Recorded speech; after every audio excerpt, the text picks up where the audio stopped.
Hello everyone, and let's talk about the Star Wars The Old Republic stream that happened today on the 21st of July 2020. I say that, I put the date in it because who knows when we'll upload this video. So yeah, they had the stream today. There wasn't really much that was new. I guess the biggest announcement is that SWTOR is available on Steam at the moment, and here it is in the Steam store. There we are. Star Wars The Old Republic. Available now. Free to play. You can download it today if you want to check it out. I think it's a good thing overall. Has to be a good thing. Being on the #1 digital distribution platform on the PC can't be a bad thing for the game. Again, it opens it up to a new audience, really. Being on Steam, should have done it years ago, really, but again, EA just recently started putting out all of their games on Steam, so it wasn't really a surprise to see this coming to Steam. But so overall, gotta be pleased with it. This game doesn't look like any other things you've played in the past, such we don't have much information on whether or not you might be interested in it. Thank you, Steam. Doesn't have any. I guess we don't play many MMOs on Steam, really, to be honest.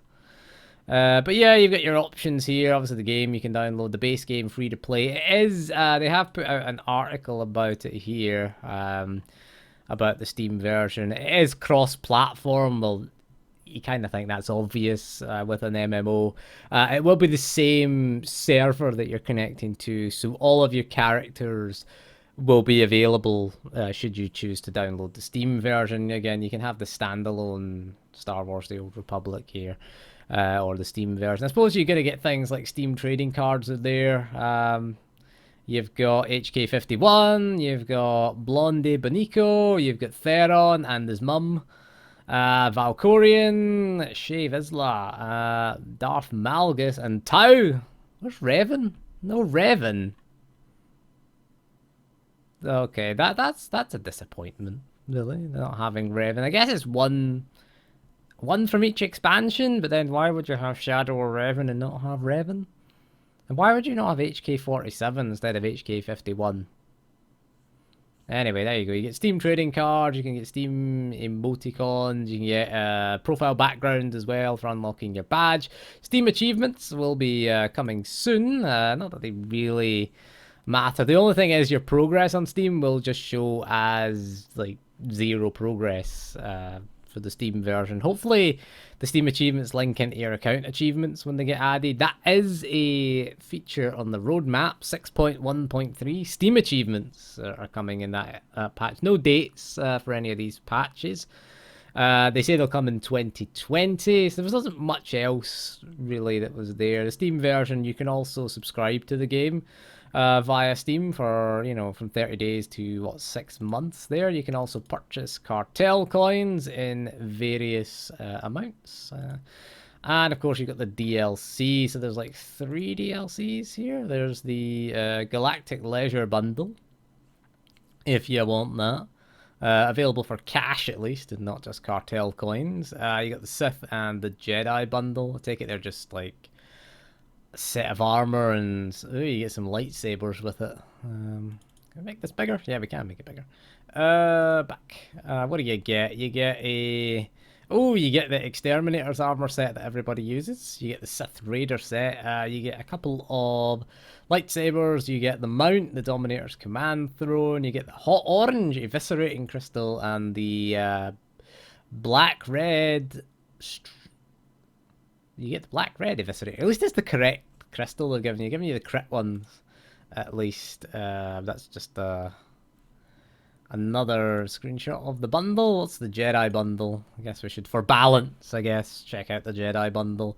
The Jedi bundle, you get a Valiant Jedi set, or the Sanctified Caretaker set. So pretty much like the one from the trailer for the game. You get the Tempted Apprentice lightsaber, the Blade Master's lightsaber, and you get the Tempted Apprentice dual saber as well. Also get the mount there, the little hover chair thing. You get a purple and a blue crystal as well. No green crystal. I'm surprised they give you like a green and a blue. I like the purple though. That's not too bad. Um, I don't get why the two screenshots are different. Like, why have two screenshots? One with every piece of information, and then one because these are the same thing. Tempted, yeah, the tempted apprentice lightsaber. Anyway, they're there if you want to buy them. They're 20 quid. Whoa. What's the deluxe? All right, they're two. They come in two flavors. Is it the deluxe Jedi bundle for 47.99? All right, so the Jedi. All right, that's why it's two screenshots. So that's 20 quid for that. What? 20 quid for a set of armor, a blue color crystal, and a not so desirable lightsaber. I mean, if it was like the Defiant vented lightsaber, I could see the point in that, but 47.99. You can buy Death Stranding for that. Near enough. It's a bit more expensive on Steam, but you can get it elsewhere for less than that. Jesus. Buy a whole game for that. What do you get with the deluxe Jedi? You get the purple one in the deluxe bundle. You get them at 47.9. Oh, bloody hell! I hate EA. Requirements, system requirements. A bloody great wallet is a system requirement. Jesus, more money than sense. There's no reviews for that product. Good stuff there, no reviews. What is the minimum system requirements for SWTOR? Windows 7 or later? Is this using DX11? That's something we're going to have to test. We're going to have to download and test this. Windows 7, because Windows 7 suggests DX11 to me. Although these GPUs aren't DX11 GPUs, we should point out. Athlon 64 X2 dual core. I had one of them. I remember having one of them. I had an Athlon 64 dual core. It wasn't the 4000 series. I think mine was the 3200. Or an Intel Core 2 Duo, 2 GHz or better. 3 GB of system RAM, not GPU RAM, system RAM. An Intel HD 3000. Ooh, I've got a laptop with that in there. Bet it doesn't run SWTOR. Or better. Prefer better.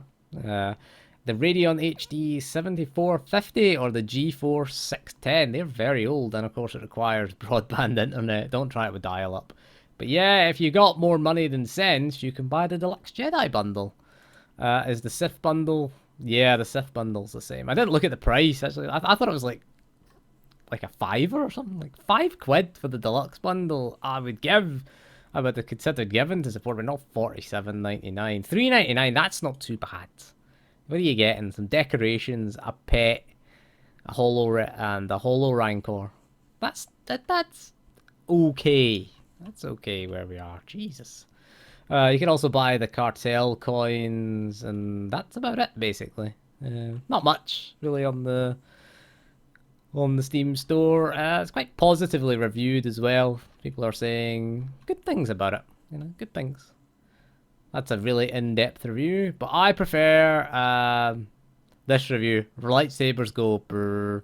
Yeah, that is an excellent review. I found that helpful. I will give that the thumbs up. It doesn't deserve an award because there's not much effort into it, but that deserves a thumbs up from me. Yes, it is factual because lightsabers do indeed go brrr. And you got the trailers here for the game. So let's get into what we could expect. Obviously, again, you can use your character. I take it your UI should be able to migrate over fairly straightforward into the Steam version. I guess we'll check out the Steam version. The fact that it requires Windows 7, does that mean that it's running DX11? I doubt it personally, and I doubt it personally require Windows 7. Like, is that in the main store page? Yeah, same thing. Windows 7, 50 gigs of drive space. But yeah, same Windows 7 or later. That's odd, because DX9 was Windows XP, which is what it uses. So yeah, we're getting game updates. We're going to start showing the rewards at the beginning of the season. So there's PvP stuff and 6.1.2D. Again, there's no. I didn't watch the VOD. I'll be honest with you. But if they're not putting a timescale on here, I doubt they're going to put a timescale in the VOD. I don't have time to sit and watch streams, to be honest, these days. Just don't have the time.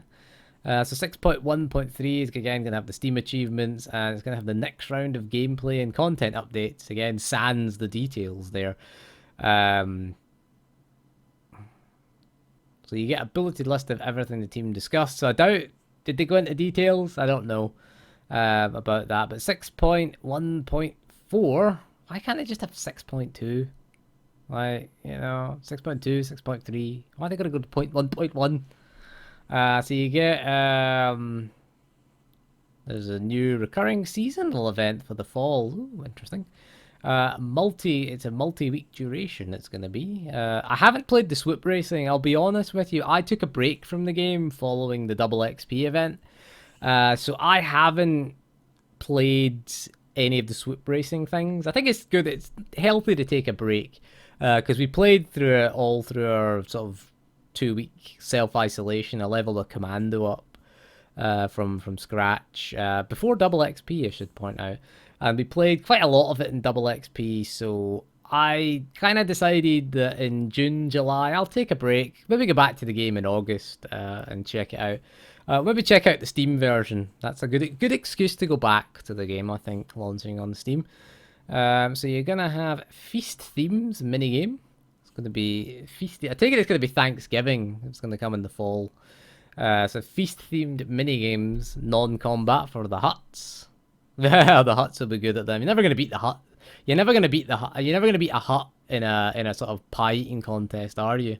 But let's face it, that's what they were designed to do. You're never going to beat the hut in a bantha pie. I'm guessing you would have. There you go. Bantha pies. Group to defeat world bosses for rare ingredients. Ooh, I take it says group up to defeat world bosses. Let's fix the grammar in there for them. Repeatable daily and weekly missions. You can earn reputation to unlock special Feast of Prosperity rewards. So that's what it's going to be called. It's going to be a Thanksgiving-based event, isn't it? Yeah, Feast of Prosperity. Kind of sounds like Thanksgiving to me. Complete new achievements for titles and prestige. Ooh. And you get the new reputation-gated story missions. There you go, another new event to play. Not too bad, really, if you like events, I guess. 6.2, yes, finally, moving on. It's going to be Echoes of Vengeance. 2 story updates in 1. Ooh. So, continuation of the Kira Scourge Satil storyline. So, locate the ship and discover the truth of its disappearance. Interesting, and a new flashpoint as well. And it's going to be Mandalorian themed. I just wish they would, introduce some new villain to the game. Because we've had a lot of the whole Valkorian corruption thingy before. And we're getting the continuation of that, and we're getting a flashpoint with more Mandalorians. We've had there's been a lot of Mandalorian content in the game. Shadow of Revan had quite a bit, with Shae Vizsla and her Mandalorian clan, and you had a bit where you went to Darvanis as well was it 4.0 or 5.0? I don't remember. I think it was 4.0. I think it was Knights of the Fallen Empire. Was that 4.0, or was Knights of the Eternal Throne 4.0? No. Fallen Empire 4.0. I want to forget those 2 expansions, to be honest. I try to forget in my head. I have them mixed up as one bad expansion, really. That's really the way I remember it. So yeah, we've had a lot of Mandalorian stories. We also had like Mandalorian Raiders as a flashpoint, and we had a Mandalorian camps in Roman Cass and things like that. There's the daily quest where you go to the Mandalorian camp, or the weekly quest, or whatever, the heroic quest, whatever it's called nowadays, where you go to the Mandalorians. We've had a lot of Mandalorian content. We've had a lot of Valkorian. I just wish they would just do something new with the game. Don't bring back Malgus again. Onslaught had Malgus's big return. It'd be nice if we just did something a bit new. Take the game in a new direction, is what I'm saying. It's a bit fed up with bringing people back. Don't bring back Revan. They ruined them before. don't bring back Revan. Please don't. Just leave Revan's corpse and stop picking at it. Just gonna say that. Just gonna put that out there in case the next expansion is Return of Revan or something like that. We're going back to that dead horse and flogging it again. Please don't. Really, please don't. So what else is new? Gameplay and content updates. So Conquest, they're going to fine-tune the system to make it work better. Again, I suggested a tiered reward system for Conquest.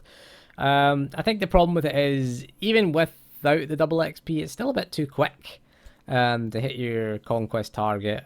But I like the fact that it is a diverse range of things that you can do to get Conquest. But the thing is, everybody is going to play the meta game. So you're going to get... People are just going to play the system to get as much done in as quick a time as possible. That's always going to be the problem with filling the bar quests. Like Conquest is, you got to fill the bar. You got to hit the, 50,000 Conquest points. It is a bar that you get to see go up the screen as well. So that's always the problem with those quests, is if you're doing them every week, players are just going to find the most efficient way of doing them rather than the most fun way of doing them. I think that's always going to be a problem, because it is a fixed reward. When you hit the 50,000, you get the reward. And if your guild hits the target, which I think is, what, is it a million or something? 500,000, I think it is, and you'll get the reward again. I think having a tiered reward system at least gives you something to shoot for in the long term, but gives you some short-term rewards. Again, they are going to do PvP rewards. They're going to releasing replica rewards at an increased rate. First pieces will come mid-season 13. Legacy tokens. They're committed to fixing desync. Yeah, you think you'd be committed to that at the... should be the first thing you committed. Desyncing the game. That's a bit odd of a thing. Hopefully they can get that fixed.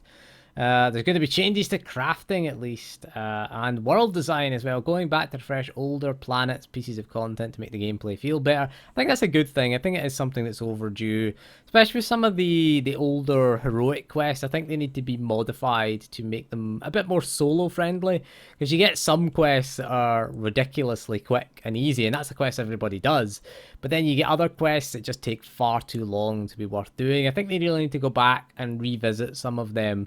Because bear in mind, a lot of them were heroic 4s, so they were designed for 4 players, and they basically sort of nerfed them down to the point where they can be done solo, but they haven't changed the encounters. So like encountering 3 or 4 elites with a lot of stun effects is fine, because you could use crowd control. You could crowd control multiple enemies if you were in a group of 4, whereas doing it yourself, you kind of get all the stuns because you can kind of only CC 1, or if you've got the thing that the Shadow has, CC 2 things.